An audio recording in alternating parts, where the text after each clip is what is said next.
Welcome, the Purple Brain, traveler of thoughts.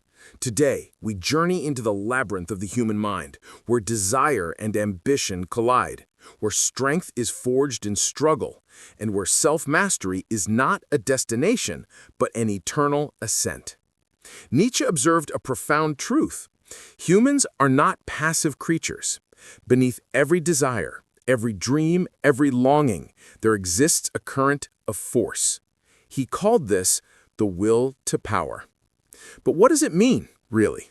Many mistake it as a mere hunger for control. In truth, it is the drive to overcome oneself, to rise beyond comfort and habit, to confront limits, and to transform struggle into strength. Psychology today echoes this insight. Studies on intrinsic motivation show that humans flourish not when the path is easy, but when they are challenged, when their skills meet just enough resistance to demand growth. The will to power is, in essence, the engine of personal evolution. Nietzsche also emphasized self-overcoming. To him, life is not a static achievement, but a continuous process of becoming. The person who masters themselves is not content with who they are today. They're always reaching, always questioning, always creating. Yet, not all philosophers viewed desire as liberating.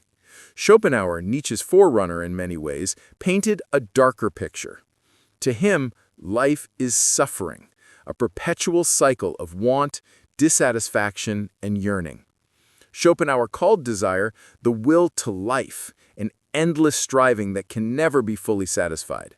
He argued that most human misery arises from our ceaseless craving, and yet, paradoxically, this very striving is what makes life dynamic and meaningful.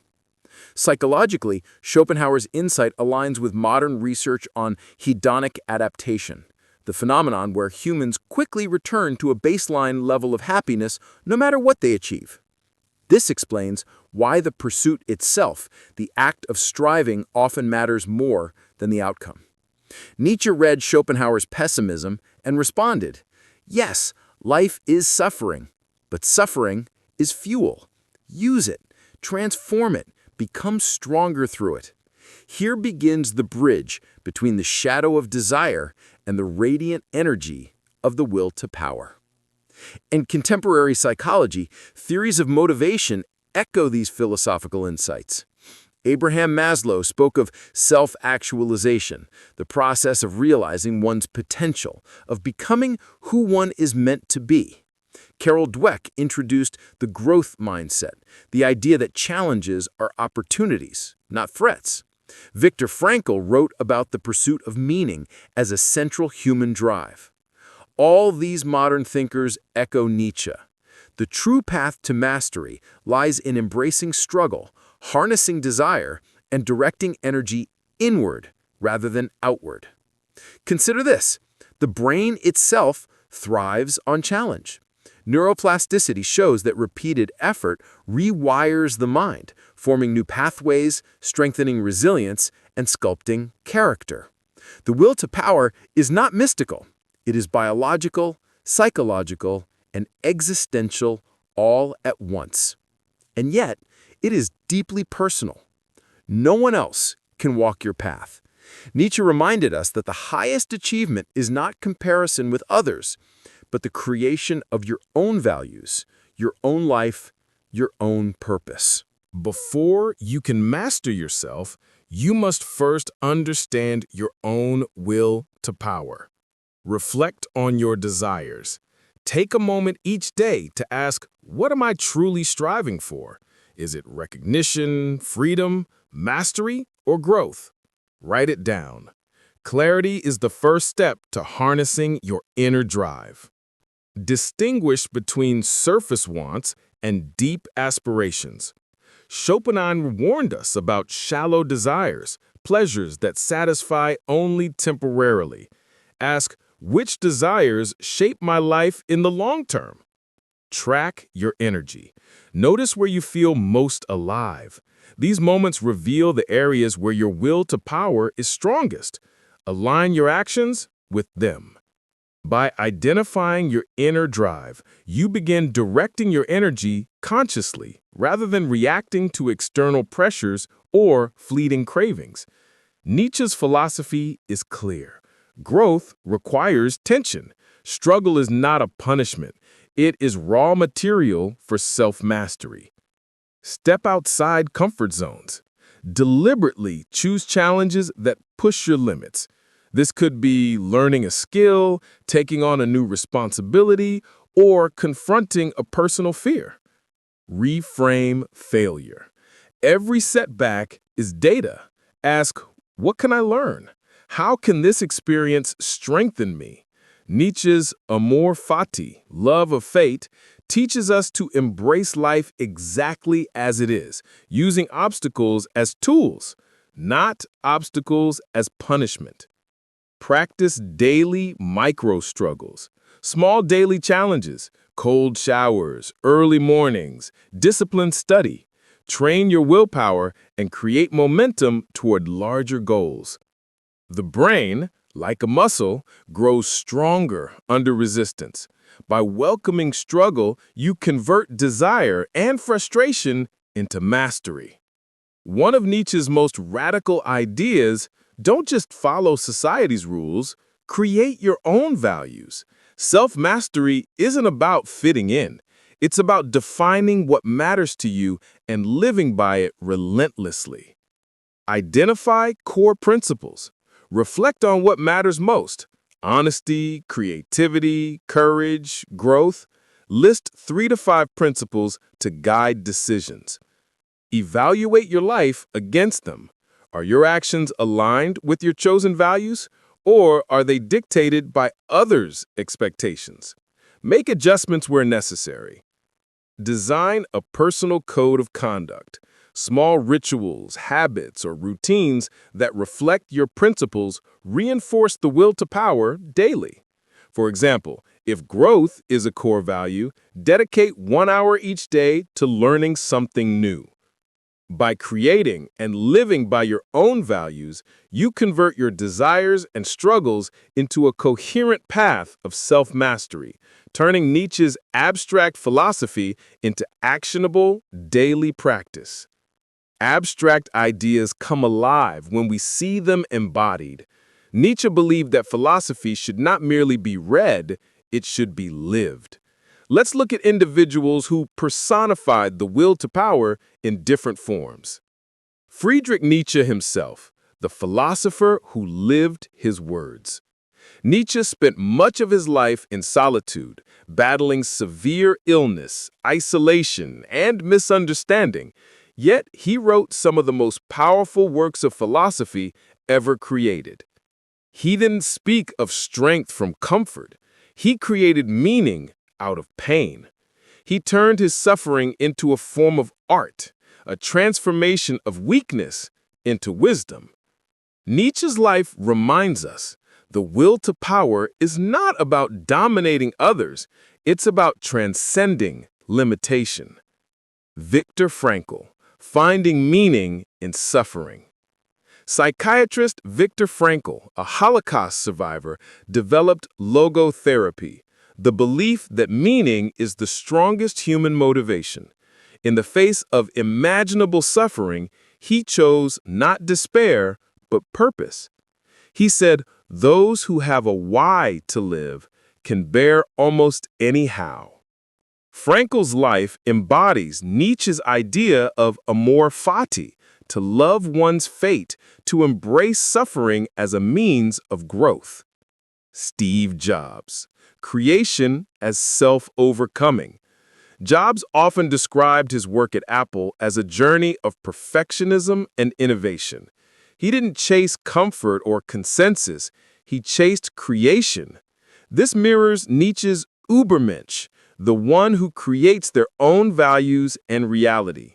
Jobs' relentless drive to merge technology with art shows the modern expression of the will to power, to impose vision upon the world. Nelson Mandela, power through forgiveness. Mandela spent 27 years in prison. Instead of seeking revenge, he transformed bitterness into strength, guiding an entire nation toward reconciliation. In Nietzschean terms, he mastered his inner drives, not by denying them, but by transmuting anger into purpose. Modern psychology calls this emotional transmutation, channeling negative emotions into constructive energy. Even the strongest minds fall prey to the traps of self-doubt, comparison, and apathy. Nietzsche warned of this. He called it the herd mentality. To live the will to power, you must recognize and rise above these mental snares. The trap of comparison.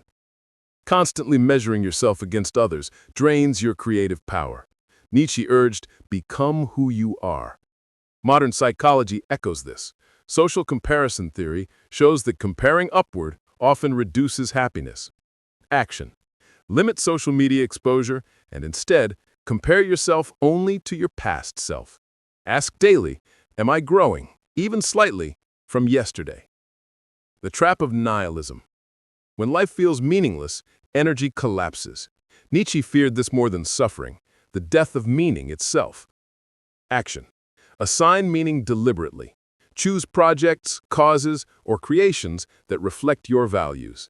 Even small acts, writing, helping, creating, anchor your existence in purpose. The trap of comfort. Schopenhauer observed that pleasure is fleeting, and comfort dulls the mind. Modern neuroscience shows the same.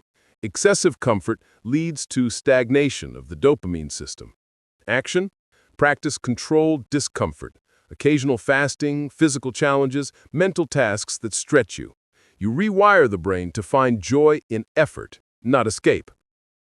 Self-mastery isn't a destination. It's a discipline, a lifelong of growth, introspection, and creation. Nietzsche described this as becoming rather than being. Here are steps to sustain this lifelong path. Daily reflection. Spend 10 minutes each night journaling. What did I overcome today? What did I learn? This builds conscious awareness of your evolving will. Creative expression. Write, paint, teach, build. Creation transforms chaos into order. It's the modern expression of Nietzsche's will to power. Solitude and silence. Schopenhauer viewed solitude as a gift for thinkers. Modern psychology agrees. Moments of stillness increase creativity and emotional regulation. Schedule time away from noise and technology to reconnect with your inner compass. Continuous learning. Commit to intellectual and emotional growth. Read philosophy, psychology, and biographies of those who struggled and triumphed. Each story fuels your own ascent. Amor fati, the final lesson. The ultimate mastery is to love your fate, not despite its pain, but because of it. To say yes to life, fully. That, Nietzsche said, is the mark of the higher spirit, one who turns every loss into wisdom, every scar into art. The will to power isn't reserved for philosophers or artists.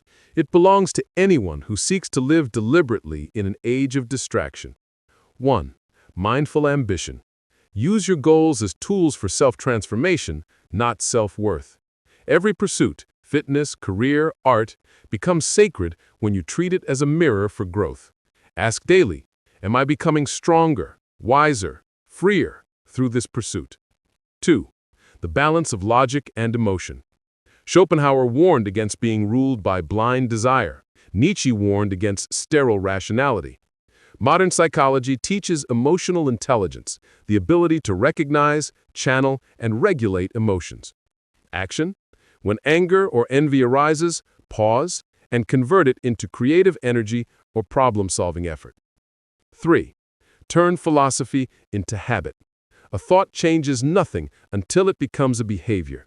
Practice Nietzsche's ideas through routines: morning reflection, physical challenge, evening gratitude. Small, consistent rituals carve pathways of strength in the mind. This is where philosophy becomes personal, when ideas evolve into identity. Detach from external validation. The strongest will is quiet. It doesn't seek applause. In a world driven by likes and algorithms, practice invisibility, doing good work for its own sake. That silence is power. Transmute pain into creation. Every disappointment can either harden you or deepen you. Nietzsche once said, one must still have chaos in oneself to give birth to a dancing star. Action. When life hits hard, respond with creation. Write, paint, build, learn. The act of creating meaning is healing itself. The higher self. Schopenhauer saw peace in surrender. Nietzsche saw greatness in transformation. Modern psychology merges both, resilience through acceptance and purposeful change. You are not a static being. You are a process of becoming. Self-mastery is when you no longer wait for inspiration, you generate it. And now you stand at the edge of your own horizon. The will to power was never about controlling the world. It was about commanding the self. It is the choice, each morning, to rise a little stronger, to refine chaos into clarity, to build meaning from struggle. Remember Schopenhauer's whisker. Life swings like a pendulum between pain and boredom. And Nietzsche's thunderous reply, then let us dance upon the rope. You will face resistance, fatigue, doubt, but every challenge is proof that life still trusts you with growth. To live well is not to escape suffering, but to use it, shape it, make it beautiful. So create your values, face your fears, build what only you can build. Let your existence be your masterpiece. Because in the end, the will to power is not about power at all. It is about becoming the artist of your own soul. This was The Purple Brain, where philosophy meets psychology and the mind learns to evolve. Until next time, keep thinking deeper and becoming greater.